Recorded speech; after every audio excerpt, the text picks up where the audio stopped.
Hello everyone, welcome to this video. आज की video है about the upcoming 6th entrance of AMU। Okay, so AMU का जो 6th entrance test है, इसको बहुत सारे लोग फॉर्म भरते हैं and few of them get selected. ठीक है, सो जो अपकमिंग है, जो आने वाला टेस्ट है, उसको जो भी लोग देना चाहते हैं उनके लिए सबसे ज़रूरी चीज़ ये है कि वो इस प्रोसेस को समझें। फॉर्म्स कब आएंगे ये एक इम्पॉर्टेंट सवाल नहीं है। सवाल ये ज़रूरी है कि फॉर्म्स जब भी आ जाएं और एंट्रेंस टेस्ट जब भी हो, हम उसमें अच्छा परफॉर्म कर सकें, अच्छा परफॉर्म करें और हमें एडमिशन भी मिले। क्योंकि फॉर्म्स तो कभी भी आ जाएंगे, बट कोई ना कोई है जो प्रिपेयर कर रहा है ऑलरेडी। ठीक है, कहीं ना कहीं क्लासेस ले रहा है या घर पे प्रिपेयर कर रहा है, तो वो आपसे अच्छा प्रिपेयर कर लेगा और फिर आप पीछे रह जाएंगे। तो इस चीज़ को समझिए और अपनी प्रिपरेशन को आप चालू कर दीजिए, शुरू कर दीजिए। और इसके लिए आप ये कीजिए कि सबसे पहला स्टेप होता है, उसको समझिए कि टेस्ट होता कैसे है। तो ये टेस्ट होता है 2 स्टेप्स में। ठीक है, और एक के बाद एक स्टेप आता है ना। अभी से आप इंटरव्यू की तैयारी करने लग जाएं, कोई फायदा नहीं है, क्योंकि पहले आपको रिटन ही क्वालिफाई करना है ना। तो चलिए, 2 स्टेप्स क्या है। पहला स्टेप होता है एक रिटन टेस्ट। रिटन टेस्ट क्या करना होता है इस रिटन टेस्ट में? 85 मार्क्स के क्वेश्चंस होते हैं MCQ टाइप। MCQ टाइप मतलब आपको एक सवाल दे रखा है, 4 ऑप्शंस दे रखे हैं। ठीक है, जो नए बच्चे हैं उनके लिए देख लेते हैं। जैसे एक सवाल दे रखा है, सवाल दे रखा है, मान लो हु इज द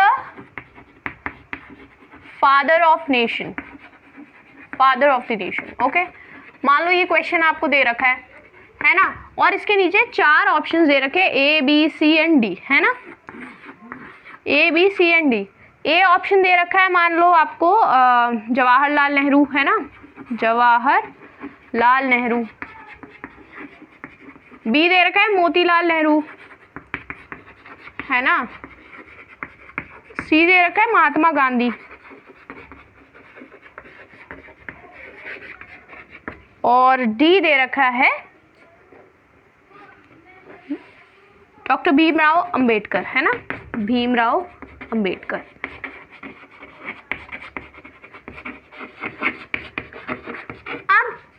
ये आपको ऐसे क्वेश्चंस दे रखे होंगे उसके अंदर, पूरे पेपर के अंदर रिटन टेस्ट जो होता है उसमें 85 क्वेश्चंस इसी फॉर्मेट के होंगे। आपको इसमें से एक सही ऑप्शन को ढूंढना है कि कौन सा सही ऑप्शन है। तो अब आप जानते हो कि फादर ऑफ द नेशन कौन है भाई? महात्मा गांधी है। ठीक है, आपको सही ऑप्शन तो पता चल गया। अब आपको दी जाती है एक OMR शीट। ठीक है, OMR शीट। OMR शीट के ऊपर क्या होता है, इस तरीके से यहाँ 1 लिखा हुआ है, उसके आगे इस तरीके से 4 ऑप्शंस होते हैं, है ना, A, B, C और D, है ना। अब आपको पता है कि ऑप्शन C सही है, तो आपको अपने बॉल पॉइंट पेन से इसको इस तरीके से पूरा भरना होता है। ठीक है, इतना करने के बाद आपका आंसर करेक्ट हो जाता है। इसमें OMR भरने की भी बहुत सारी गलतियां होती हैं, जिसके लिए मैं सेपरेट वीडियो में बात करूंगी, बट आज के लिए इतना ही सफिशिएंट है। आप ये समझो, रिटन टेस्ट में होते हैं आपके 85 क्वेश्चंस, है ना, and out of those 85 questions आपको हर क्वेश्चन अगर आप अटेम्प्ट करते हो ठीक से, और तुक्के, आपको कोशिश ये करनी है कि आपकी तैयारी इतनी अच्छी हो कि तुक्के मारने की आपको ज़रूरत ही ना पड़े, आप खुद से ही सब कुछ अटेम्प्ट कर पाओ, है ना। तो रिटन टेस्ट हो गया आपका 85 मार्क्स का। इसके बाद आपका होता है step number 2, that is interview. Written test में जो बच्चे क्वालिफाई कर लेते हैं, ठीक है, यानी आप अगर यहाँ पे 65-70 के ऊपर का स्कोर लेके आ रहे हो तो बहुत सेफ साइड पे हो, है ना। 70 के ऊपर का स्कोर ला रहे हो फिर तो टेंशन ही मत लो। ठीक है, फिर तो तैयारी करो इंटरव्यू की।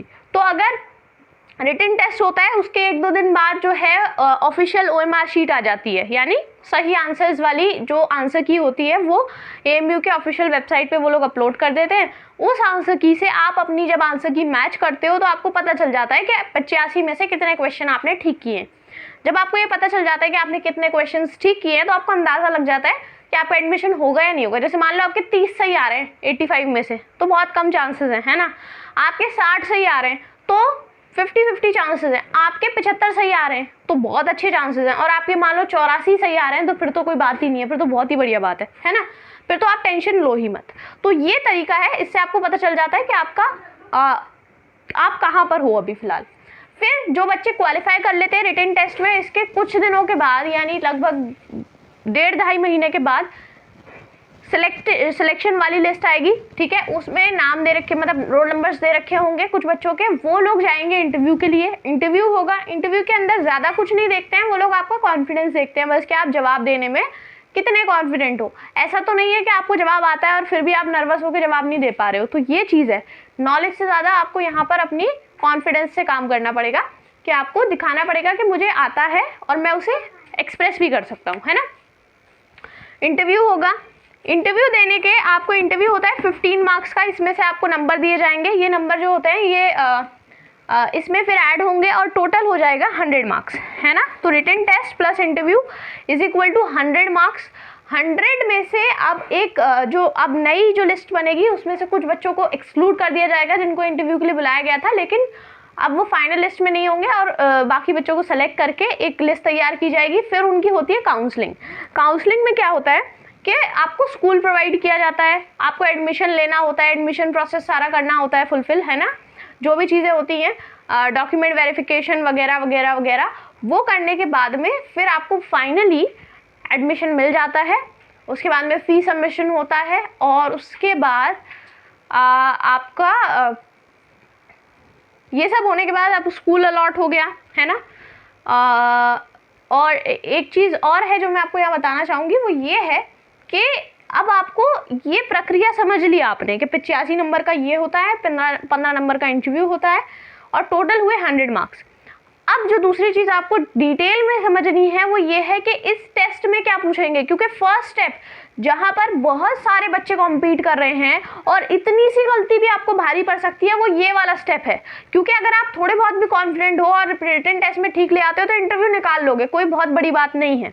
इंटरव्यू में कौन बच्चे अटकेंगे, जो या तो एज वाइज बहुत बड़े हैं, है ना, और वो मतलब उन्होंने जैसे कोई 7th 8th का बच्चा है और वो 6th क्लास का एंट्रेंस टेस्ट भर रहा है, तो वो बच्चे एक्सक्लूड हो जाते हैं एक तो, है ना। और दूसरी चीज़ और कौन एक्सक्लूड होगा, जैसे जो कोई बच्चा है जो अपनी चीज़ को एक्सप्रेस ही नहीं कर पा रहा, उससे सवाल पूछा कि बेटा बताओ कि एवापोरेशन क्या होता है। अब वो उसको पता है कि एवापोरेशन क्या होता है ना, वो जानता है, लेकिन वो एक्सप्रेस नहीं कर पा रहा, उसके पास वर्ड्स नहीं आ रहे, वो बोल नहीं पा रहा, तो ये बच्चा भी एक्सक्लूड हो जाएगा, इसके भी चांसेस हैं।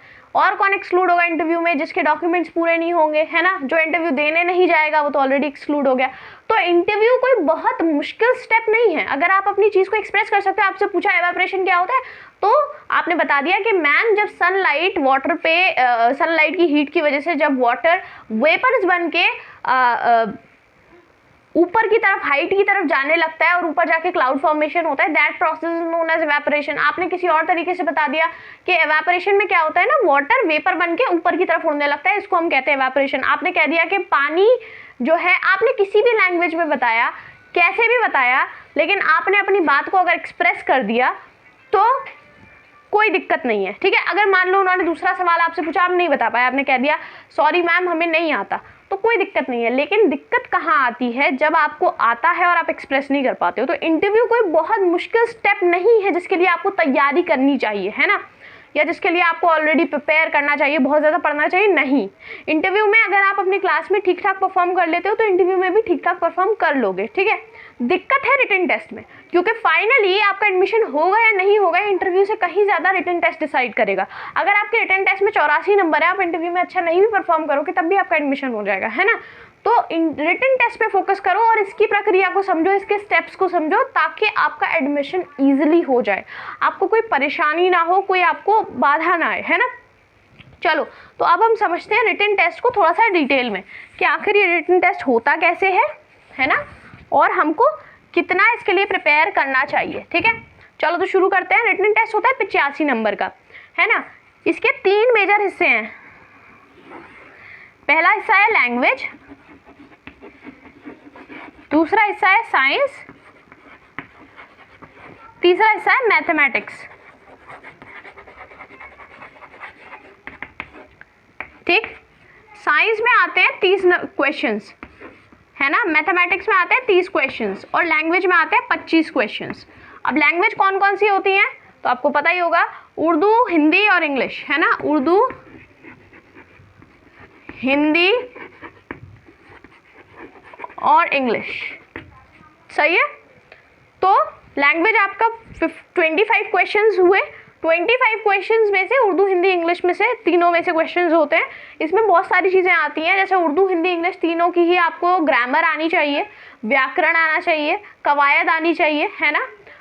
कभी कभी आपको किसी पोएट का नाम दे करके पूछ लेंगे कि ये कहाँ के रहने वाले थे, जो आपकी 5th क्लास की किताब में दे रखा है, ठीक है। और कुछ गाइड्स भी हैं जिनके नाम मैं किसी और वीडियो में सजेस्ट करूंगी आपको, उससे भी आप पढ़ सकते हो, है ना।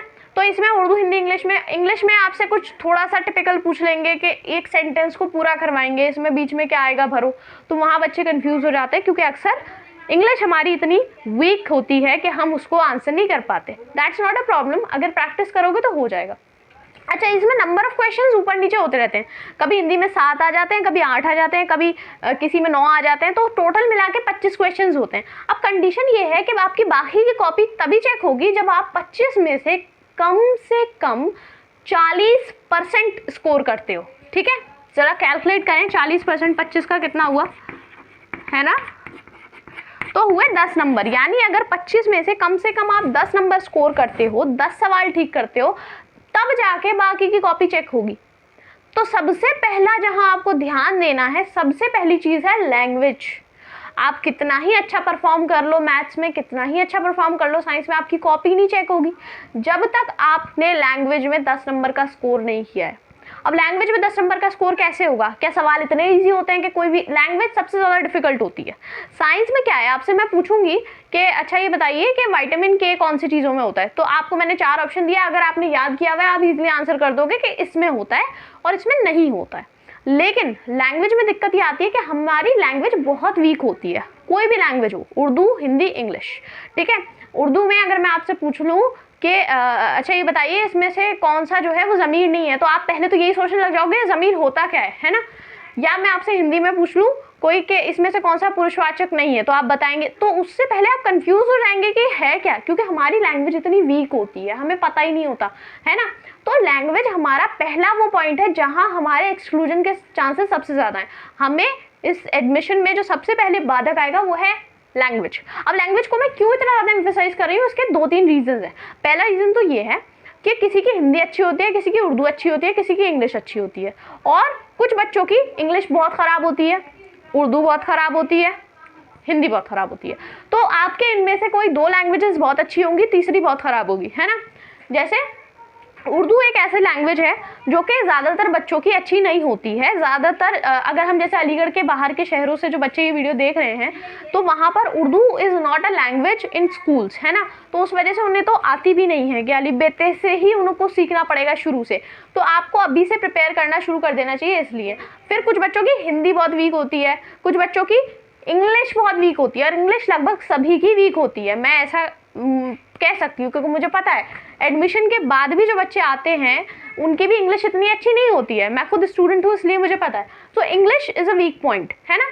तो बेसिकली लैंग्वेजेस जो हैं वो इतनी वीक होती है कि इसमें 10 नंबर ला पाना भी बहुत बड़ी बात है। और अक्सर होता यही है कि बहुत अच्छा परफॉर्म करते हैं बच्चे साइंस में, मैथ्स में, लैंग्वेज में अच्छा परफॉर्म नहीं करते, आगे की कॉपी चेक ही नहीं होती। अब वो उनको लगता है कि हम तो क्वालिफाई नहीं कर पाए, हमने तैयारी नहीं की थी। ऐसा नहीं था, आपने जहाँ तैयारी करनी चाहिए थी वहाँ तैयारी नहीं की, तैयारी आपकी बहुत अच्छी थी।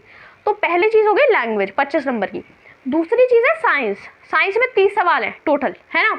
अब 30 सवाल में से अगर आप अच्छे से पढ़ के जाओगे, आपको फैक्ट्स पता है कि विटामिन के काय में होता है, डी काय में होता है, B12 क्या है, इसका दूसरा नाम क्या होता है, कौन कौन से कंपोनेंट्स हैं किसी चीज़ के, है ना। अगर आपको ये बेसिक बातें पता है, फैक्ट्स पता है, जो कि मैं किसी भी वीडियो में डिस्कस कर लूँगी एक एक चैप्टर करके, तो आप बहुत चांसेस हैं कि 30 में से 25 सवाल तो आराम से ठीक कर दोगे। कोई बहुत बड़ा इसमें कॉम्प्लिकेशन नहीं है, क्योंकि इसमें कंफ्यूजिंग सवाल नहीं होते, स्ट्रेट फॉरवर्ड सवाल होते हैं कि अच्छा ये बताइए इनमें से कौन सा ऑटो ड्रॉप नहीं है, तो आपको डायरेक्ट एक ऑप्शन आपको दिख ही जाएगा कि अच्छा ये वाला नहीं है। इसमें कन्फ्यूजन नहीं होता है, इसमें स्ट्रेट फॉरवर्ड क्वेश्चंस होते हैं। लेकिन लैंग्वेज में होता है कन्फ्यूजन, है ना।